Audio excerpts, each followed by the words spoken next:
Welcome. Amy's not here, so you got me tonight. You can handle that. There you go.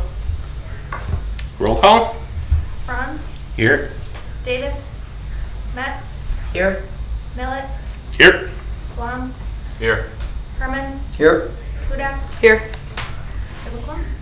All right. Also, I forgot to say, Ray, remember to silence your phones and your watches. Just real Election quick, of officials. before we hop into the election, if I could introduce Councilmember Flom.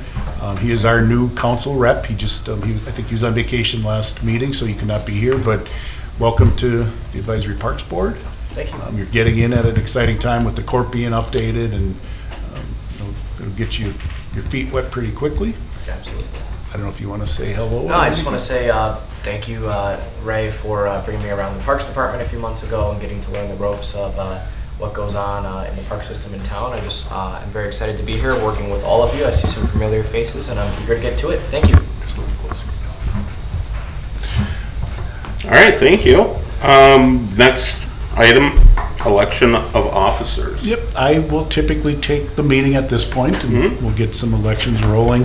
I did speak to Amy Davis, and she did say if she is nominated, she would accept the nomination for chair again, so that's up to you guys if you'd like to do so. But I will open the floor for chair of the Advisory Parks Board for the following year. I nominate Amy. I'll second. Any other nominations for chair? Third and final time, any nominations for chair? If not, would you like to take the roll call for chair with Amy Davis being nominated as chair? Yes. Franz, Aye. Metz, Aye. Millet, Aye. Blom, Aye. Herman, Aye. Hudak, Aye. All right, congratulations, Amy, for watching. Wherever you are. Wherever you are. And then I will go ahead, I will open the floor for nominations for vice chair as well. Nominate Lester Millet. Yep. How was that last time? Yeah, I'll do it. Yeah. Second. Any other nominations for vice chair? Third and final time, any nominations for vice chair? If not, Becky did second that, so Eric, if you'd like to take the roll. Franz, Aye. Becky, Aye. Millet, Aye. Blom, Aye. Herman, Aye. Hudak. Aye. Congratulations. Yay. Lester? it's All over. right. So we have approval of minutes from last time. Any questions or changes or motions we want to do on that? Motion to approve the minutes. Good job, Devin. Someone second? Second. Motion carried. All in favor? All in favor? Aye. Anybody opposed? Hmm? Anybody opposed? Anybody opposed? All right. We are now to the citizen minutes. Is there anybody that would like to speak? Looks like a big no there, so let's move on to old business. Discuss and recommend the comprehensive outdoor recreation plan update. I will take it for now, Lester, and then I will have John and Rebecca are here from Rattler Corporation. You should have all received your hard copy if you requested it or stopped in and got it, but I believe you all have a hard copy of the document. Again, this is a document we need to update every 5 years to remain eligible for DNR grant funding. And John will take us through how we've gotten here and where we're going next. Unless there's some major changes that the board would like to see tonight, my hope is that we find the document acceptable at this time. And if so, then what you'll want to do is make a recommendation to the Plan Commission and Common Council for them to adopt it.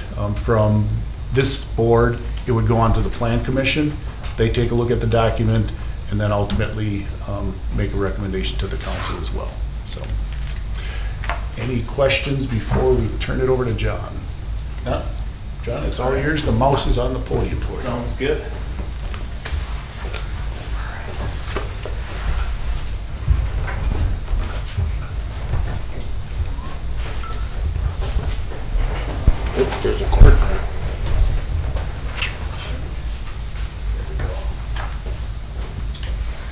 All right. Well, thanks again for bringing on Rattler Corporation for this 2024-28 Comprehensive Outdoor Recreation Plan update. Again, it's our pleasure to continue our work with the City of Oshkosh here.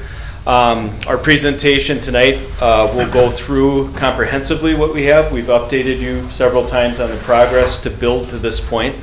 And show you where we're leaving off here before we go to Plan Commission and Council. So with that, just again emphasizing what a corp is, we've reviewed all of that. Really we want to reestablish our goals and objectives, update the city demographics, city information, re-inventory the parks, get out there, take a look at what's been done, what we've accomplished since the last corp, and really see where the need is firsthand. Go out to the community and ask them what they think. Integrate all those recommendations into a capital improvement plan. Associate some current dollars to those projects. Look at master plans and other documents that are on file, and really put that all together for a one-stop document for bringing improvements to others in the community and to council. So we can continue to see the success here in parks redevelopment that's really been going well in the city of Oshkosh. And then finally, it makes your municipality eligible to receive state and federal grants. Once we have this plan approved and on file, it's something that's required for that.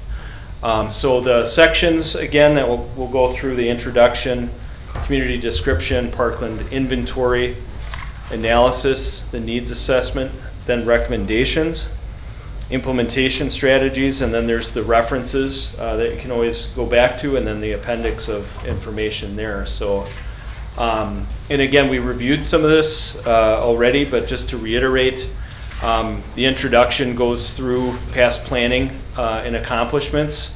Every time that we've brought this back, there's been several success stories here, so we'll keep that going. Hopefully this document will continue to do that.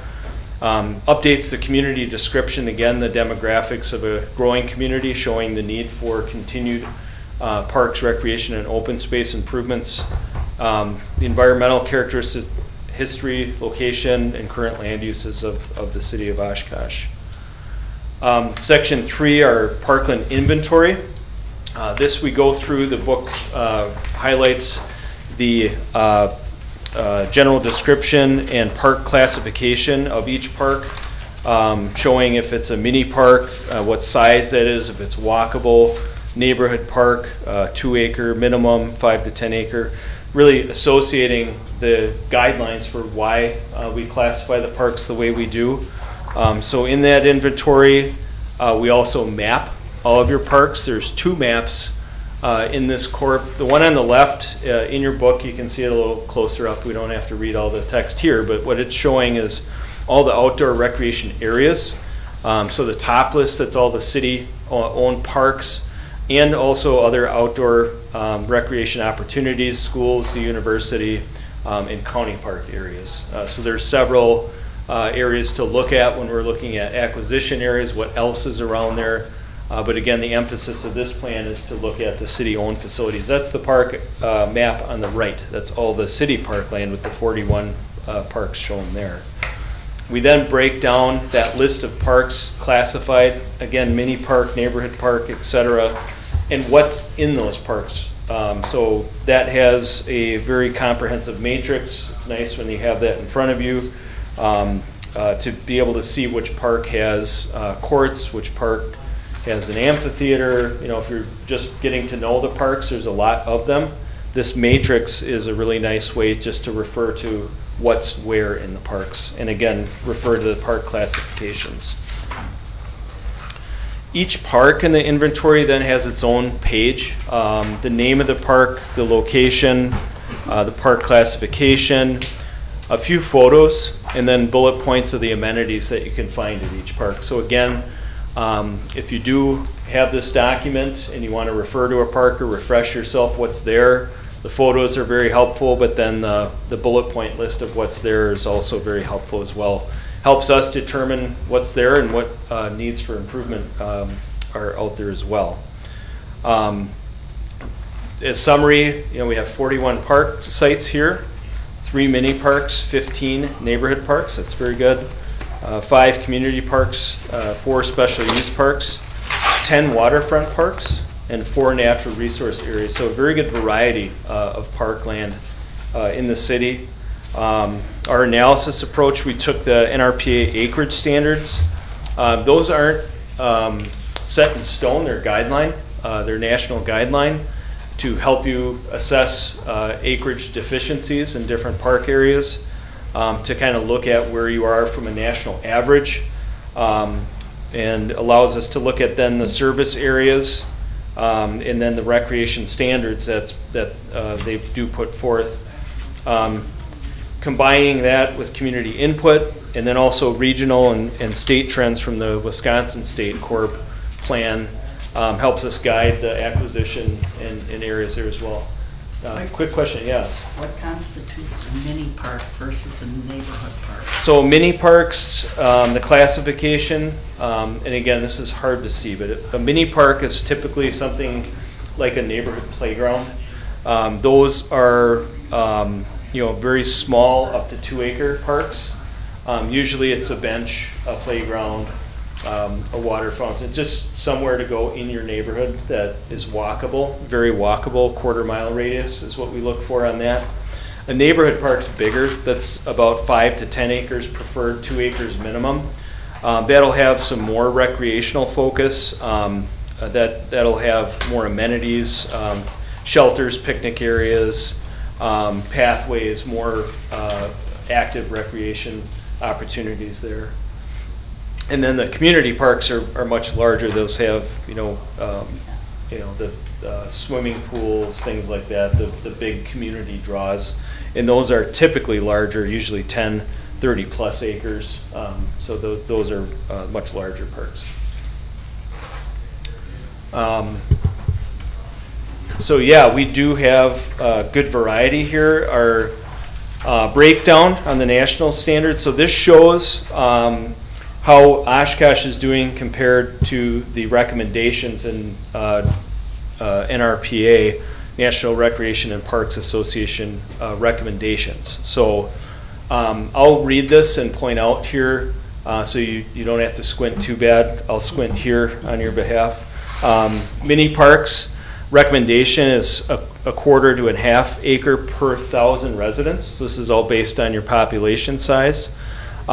We have 0.1 acres here. There's not a whole lot of mini parks in Oshkosh, but that's not necessarily a bad thing. They're a lot to maintain. So having a playground every few blocks gets to be a lot to maintain, and a lot of upkeep and a lot of playground equipment. So again, these aren't showing anything negative. It's just showing where to focus, and looking at your parks comprehensively is a good way to do that. Our neighborhood parks here, recommended 1 to 2 acres per 1,000 residents. We're at 0.95, very close to the lower end of the recommendation. So that shows we're doing pretty good there. Community parks, 5 to 8 acres. We're at 3.95, almost 4 acres per 1,000. But again, we do have a very strong list of what is going on in your community parks. They're very well used and well maintained. Where Oshkosh kind of has some very unique facilities. There's special use parks, waterfront parks, several of those. We have the boat landings, the piers. There's quite a bit of that other communities don't have.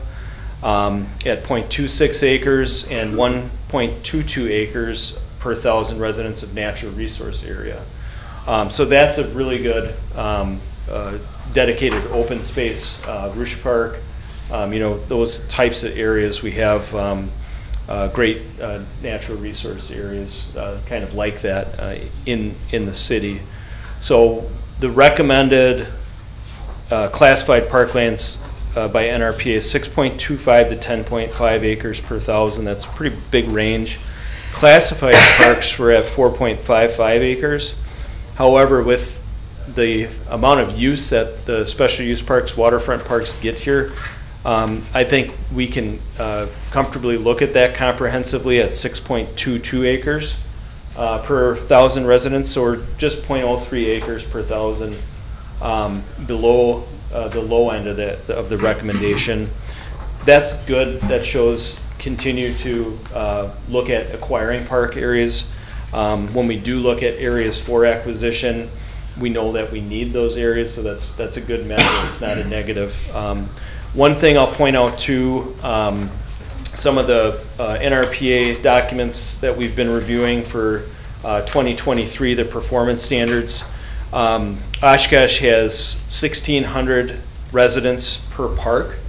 The national median for that is 2,200 residents per park. So we're serving our residents in Oshkosh with many parks and park opportunities, where we have 1,600 residents per park in the city of Oshkosh versus the median average of 2,200. So we need to look at it comprehensively too. How many parks per person do we have as well? So we're doing okay there.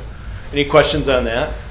Does that acreage include the parks that aren't fully developed yet, such as Pickard and Lakeshore that isn't fully, is that acreage within? Yes, yes. So that's, looking at those parks that we do have, they are dedicated, yet they will be developed in the future.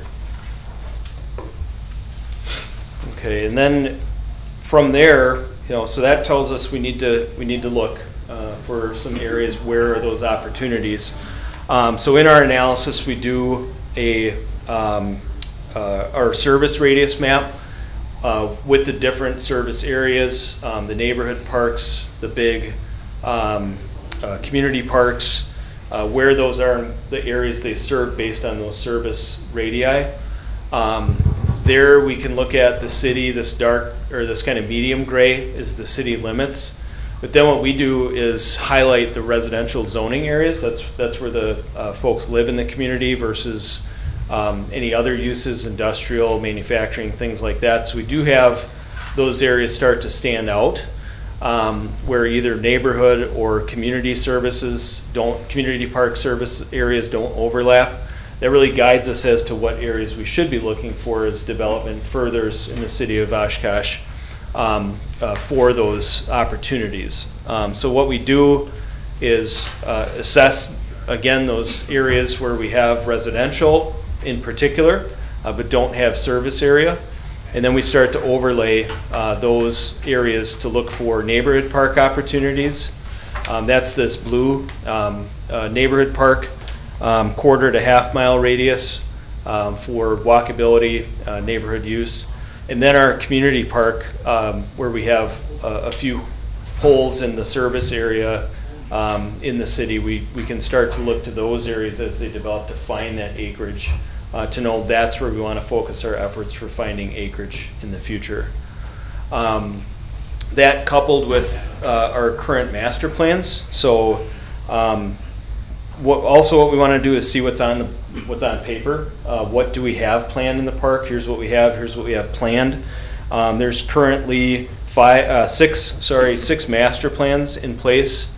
Lakeshore Park, Rouge Park, South Park, Menominee Park Zoo in particular, Rainbow Memorial Park, and Menominee Park all have full master plans with estimated costs to go with those to help guide park-specific development. So as we look to the future as well, we do want to keep referring back to these to make sure we're not duplicating any efforts.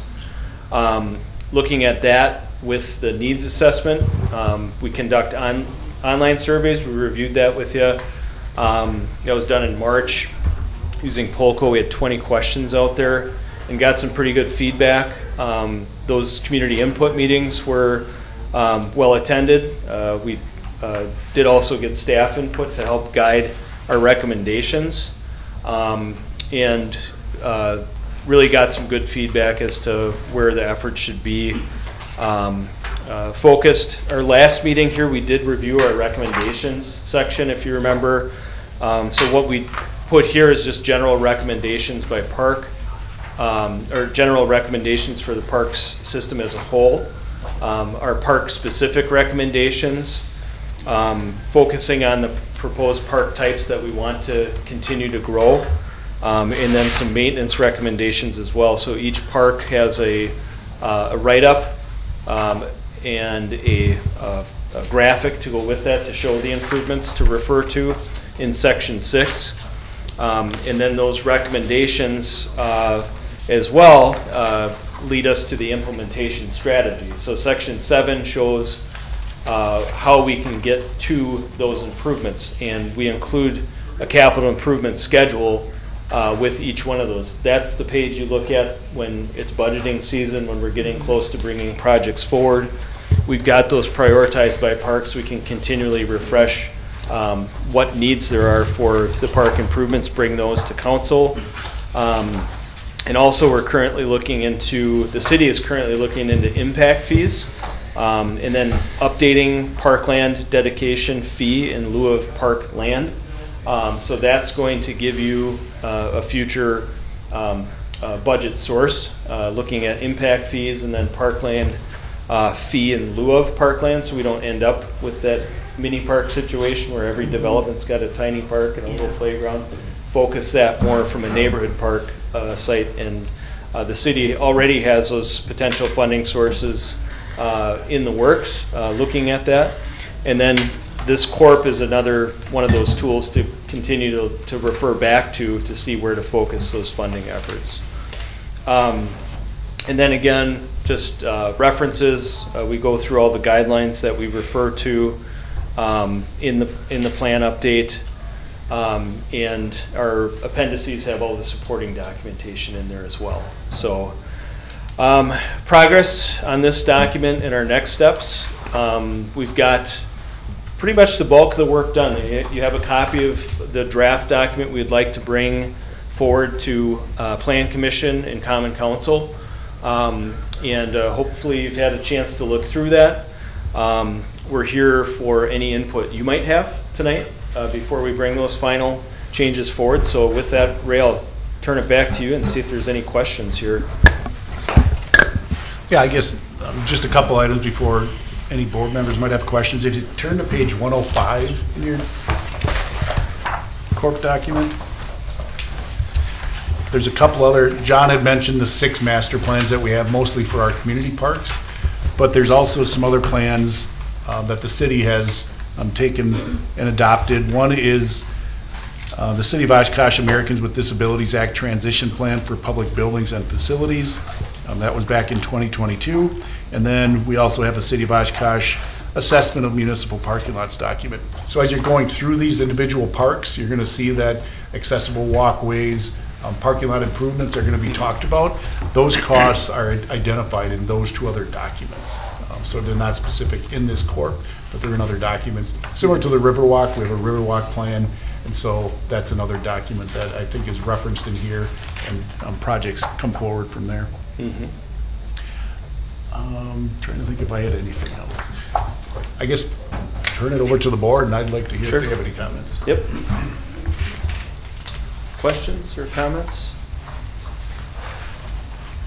So has the other board, have they seen this yet and looked at it, or are there potential for major changes after we present it to them? Plan Commission has not seen this, so no, what we will do is we'll get the documents out to them prior to their meeting, just like any other agenda items. I think from past updates we've done, they know that this group has taken a look at this a number of times throughout the process, which again was outlined on John's slide. They may have some questions. I'll be there to address those questions.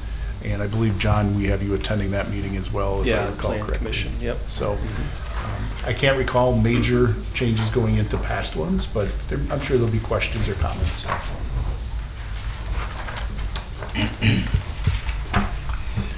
have a question.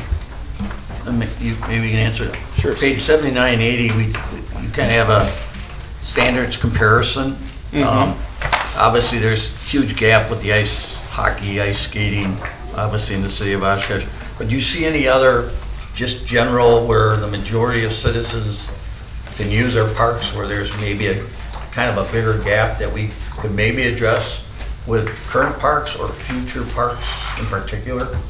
Yeah, and that's good guidance for either current master plans that you have or when you're adding parkland, that park acquisition map. there's a lot of opportunities for new. And as the city does continue to grow, we'll look at that and see what park amenities we have. Again, the inventory does a nice job of that. That park matrix that we had does a good job of showing you what you already do have. This identifies some of the, I won't say deficiencies, but some of the areas. Bigger gaps that we have, right, exactly. And those we can focus on and really look at regionally. Do we need those here in Oshkosh? And then B, where would they fit? So I think that gives you a good guideline to look at that, paired with some of the park acquisition areas to help you really develop your future of parks as well. Okay, thank you. So it is a great tool, yeah, to be able to refer to that and say we have a few development gaps here. Here's maybe what we want to focus on in our next park endeavor. Quick question, if you go to page 155, looking at the CIP schedule, you have it broken down short-term, mid-term, long-term. Yeah. Council recently reviewed the first draft of the 2026 through 2029 CIP, and looking at that, one of the questions, or sorry, 2025 to 2029 CIP, looking at that broken down when you take a look in the short-term projects, does that line up with the master CIP plan for the city? Yes. Yeah, what we do is we reference this document particularly, but also the other master plans for the other parks. We try to make sure to meld those in as well. So yes, if you take a look at some of these, just looking at page 155, the tennis pickleball courts at 44th parallel, I believe that's in next year's CIP as one of those. And you weren't here, Counselor. Typically in April, May, June, I will bring to this board staff recommendation for the 5-year CIP. Sure. The board looks it over, may make changes, and then I typically will share that with I do share it with the city manager, the finance director, and then the common council. So if I haven't gotten the council a copy of that, I can do that. But it's also online. But so it's staff coming forward saying these are things that we need, Parks Board taking a look at it, and then making their recommendation as well. Perfect. And there was a park section in the CIP, so it seems like everybody's on the same page. Yep. Sounds good. Thank you. Yeah, those are dovetailed together. Yep. Mm-hmm.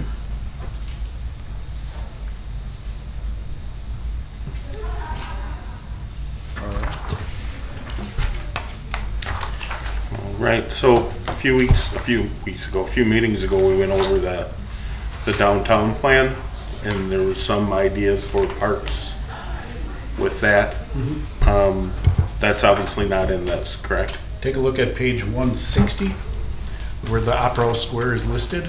We do have a note in here, improvements allowance from downtown Oshkosh redevelopment plan to be determined. Okay. So we do have it noted in here at least. But it's not a number in there. Nothing in specific right now. Yeah, that's what I was, yeah. Yeah, but we wanted to make sure we noted that in here. It's a very comprehensive plan. Yes. You guys put a lot of work into it. Good job. Thank you. Yep. I do have one, John, and I might not be recalling correctly. I'm looking at the map, the draft proposed park acquisition, and maybe you can pull that one up. Yep. I'll show you an area that, so I'm going to be speaking about this area. Oops, here. Gotcha. Pickard Park is number 11 on the map. And we're showing that there should be a community park somewhere out there, obviously on the west side, which is great. I believe we might have had some conversation with planning staff that south of 9th Avenue, so south of Park 11, somewhere in there should be a neighborhood park as well, because we see 9th Avenue as a busy street, again, a pediment where we don't want people trying to cross there to get to a neighborhood park. So we might have to have some discussion about adding a neighborhood park somewhere out in here within the city growth limits. Sure. Yeah. Because as you know, the community parks take quite a bit longer to get acquired, purchased, and so forth. Yeah. I'm just thinking, just some recent development discussions that are going on out there, we might want to take a look at adding a neighborhood park there. Yeah, just keep us posted. If we do want to add that, we can make that quick change. And that's a very good point when we do look at the service areas. If there's a major highway, a water body, something that just isn't friendly for getting by on foot, we do take that into account when we look at these service areas, that they're realistic. And knowing that most people are going to be walking or riding a bike to enjoy these facilities. Not everybody's driving, so we do take that into account. That's a very good point, Ray, too, to make that we do have a major thoroughfare there, and that should be taken into consideration. So yeah, keep us posted if there's another neighborhood, kind of an overlapped neighborhood community park.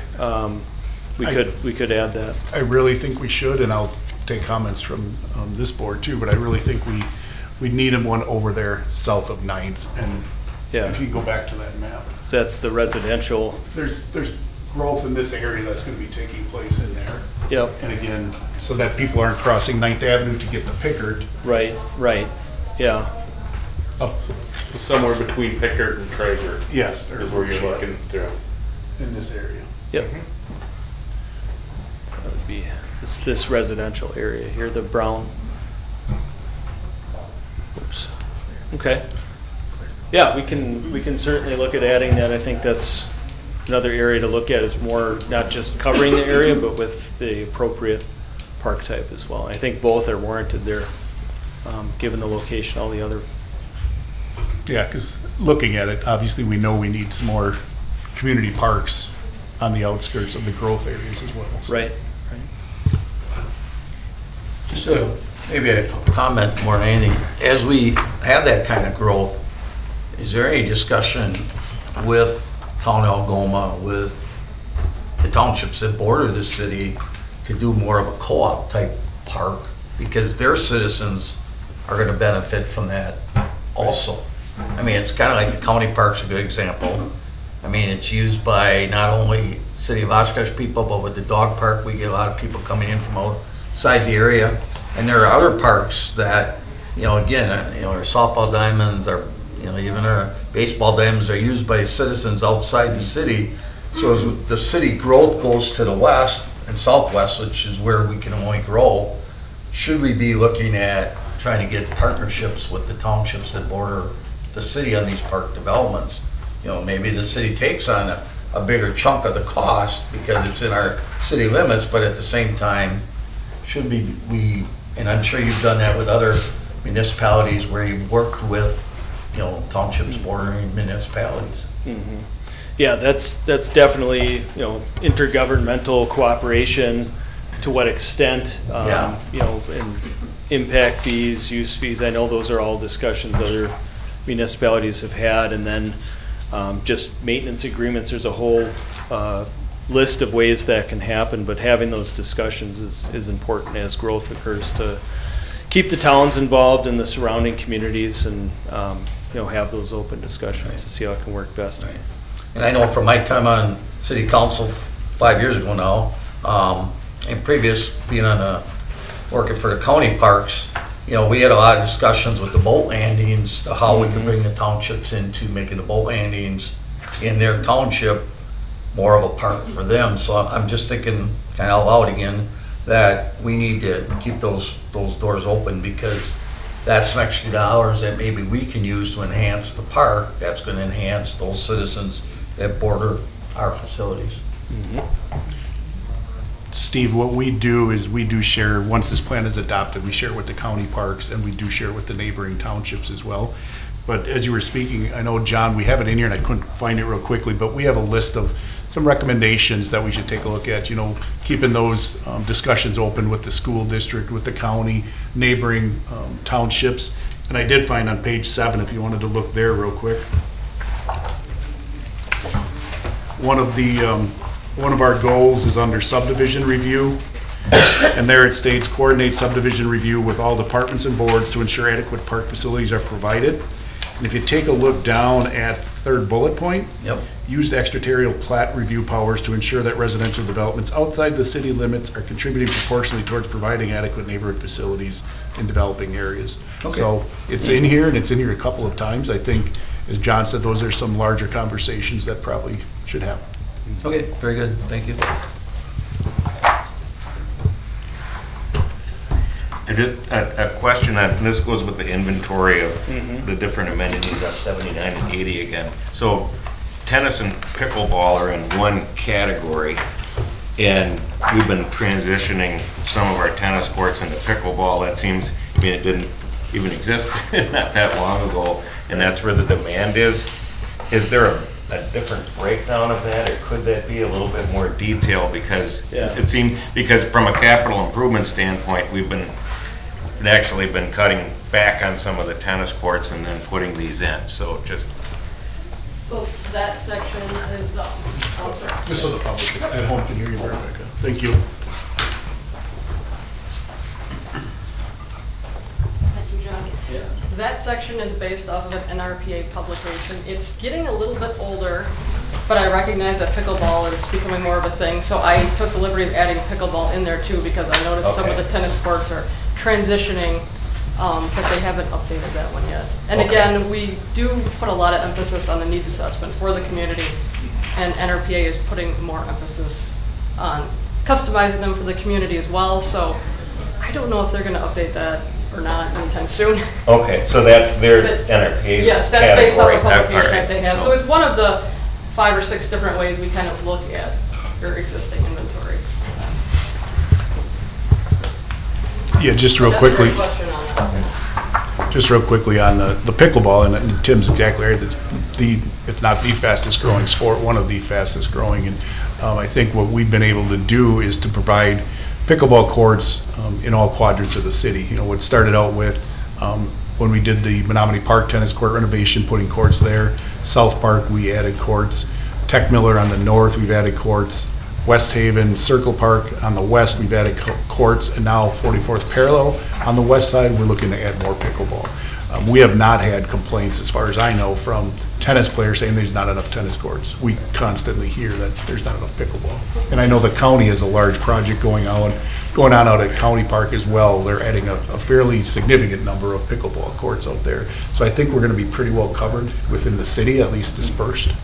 And then we go back to the citizen survey too, and that's where we decipher the difference between tennis and pickleball courts. It's pretty clear which one the need is. Yeah.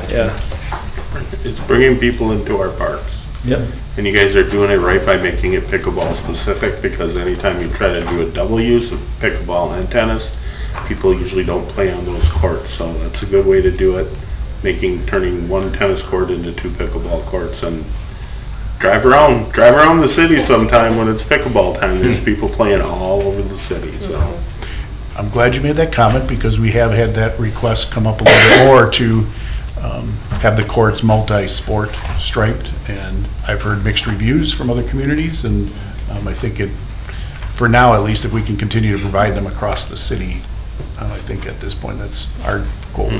Well, the courts they did at County Park were multi-use, and they didn't like the surface, but on top of that, the net's not the same height as a tennis net, so it's not the same game. So having pickleball specific, you'll see people use them, that's for sure. So. Yeah. Any other questions for John or Rebecca? I just have a random question. Sorry, I know we have a mini park, the Congress Todd Park, and where does Congress Field fit in? What is Congress Field? I mean, I know we don't do anything there, but that's a big green space in the middle of the city. That's pretty much. I just drove by it, and it's overgrown grass and stuff. So Congress Field and East Hall are both university. So Congress is university. Correct. Okay. Yes. All right, that's what I was thinking. So. And I do know, if they're not doing it this year, that Congress Field was utilized by the soccer or football group, one other football group, and they had an agreement, I believe, with the university for maintenance and some other things out there. But I think that property gets pretty wet, and so does, yeah. They had some troubles getting access into it. So. All right, any other questions?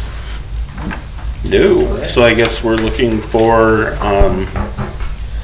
a motion on approving this. So Before somebody does, if you're comfortable with what I suggested on showing another neighborhood park on that western section, south of Pickard Park and south of I really think I know we had that discussion, I just don't know where we left it, but I think it'd be a good idea for us to show a neighborhood park out in that area as well.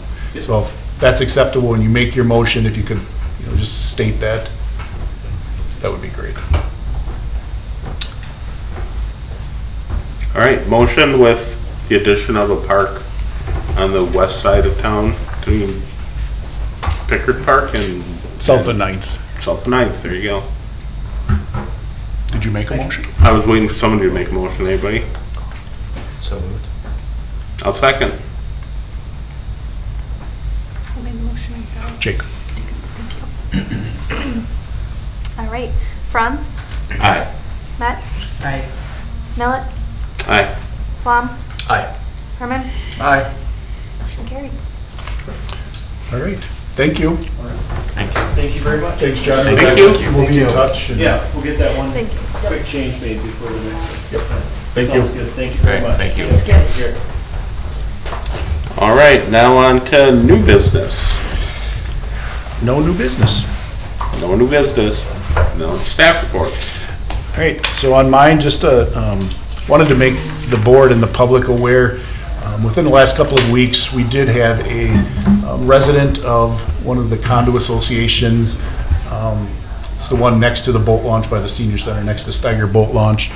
They did contact the council members requesting the city consider extending the slow no wake zone in the Fox River. After discussion with their some of the members, they did go to their homeowners association, and they did reach out and contact me saying that they would like to see the slow no wake extended from, it's out in front of Spellman's, where it ends at Spellman's, going down to the Wisconsin Street Bridge. So essentially, Oshkosh Ave Bridge to Wisconsin Street Bridge would be a slow no wake. I just wanted to get it out to the public. I'm expecting that in September, we'll bring that to this Parks Board for discussion. I know in the past, when we've had those types of requests come forward, we have had groups that did come in and voice some opposition. So I wanted to make sure that those individuals and those groups had that opportunity and had some advance notice from us that we would have that discussion. I have already talked to the DNR staff, and basically what we need to do is the city would update its ordinance. In our ordinance, we state the extent of those slow no wake zones. If the city wanted to do so, we would just update our ordinance and extend it for that portion. And then the DNR staff will take a look at that.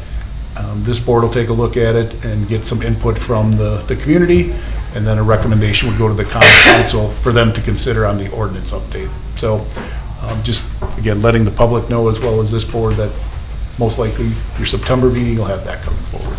If I can make a comment to that, you better notify the Coast Guard also, because the Fox River is part of the U.S. Coast Guard's water territorial, so they need to be notified. And I'll go back to my old days.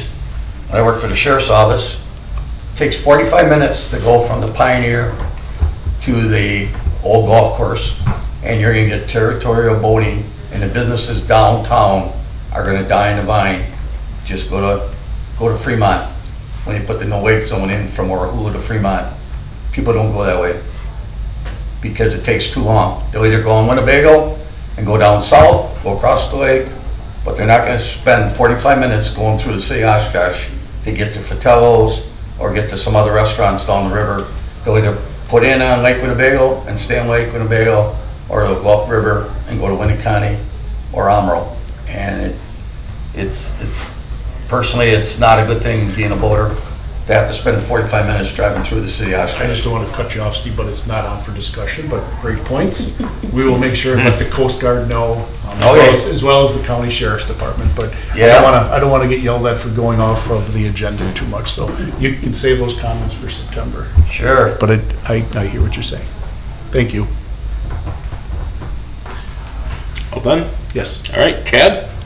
Yeah, just a few updates for you here. One on our Memorial Bench program, just to get word out to the public and for you that we're currently following up on our program that's kind of been in limbo for the past 2 years, more due to supplier chains of getting products in here to put the programs together. But we have 5 sites we're currently working on that we have in place to ready to get complete for this program. And looking forward to the future, we'll probably bring it back and taking some lists for different areas for people and working with the potential new vendors and seeing what the turnover on a product would be more for the future going into that. But you'll see spots right now at Lakeshore Park on the west side, South Park near the inclusive playground, Menominee Park near Reeds Field, and also up on a trailer on Hazel Street. Then also up at West at Haven Circle Park around the playground, where we have existing loops in that area already that we'll be putting benches here in the next couple weeks.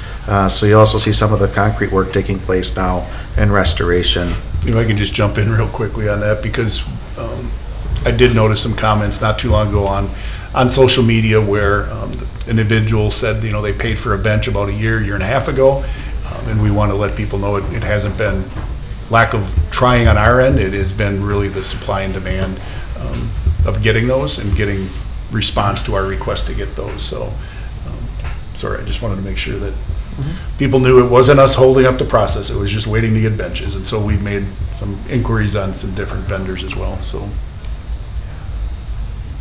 Second item is, if you haven't been down through Menominee Park to go through, I want to highlight more of the bear and the fox exhibit construction, especially in particular to our team's efforts for all the landscape development they did within and around the exhibits down there, in addition to the street department's assistance with the path restoration work that we've had within the zoo. If you haven't been down to walk through and view the exhibits, things are really taking shape, very nice. We're very excited about the completion of the construction projects. We're still working currently to locate the black bears to come in. And we recently worked with a firm on retaining 2 small male foxes that will be getting a formal press release out here soon on those, but they're in quarantine right now, so things are moving forward with that exhibit area.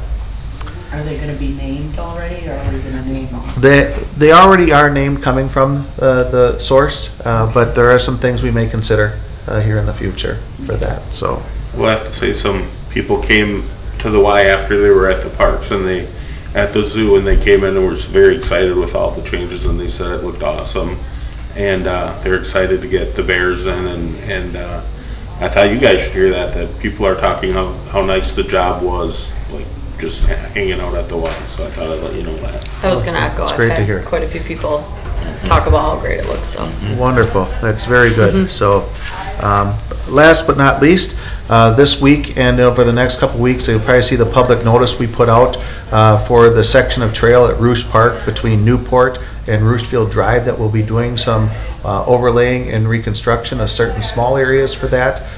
We'll be starting that later this week with the completion through the following week on the 23rd. So that'll be nice. They'll change a little loop for the public that walk around in that area for the time being, but the surface will be a lot better in the long run for you, for more the biking and the rollerbladers that go through their comparison to just walkers and joggers from that time.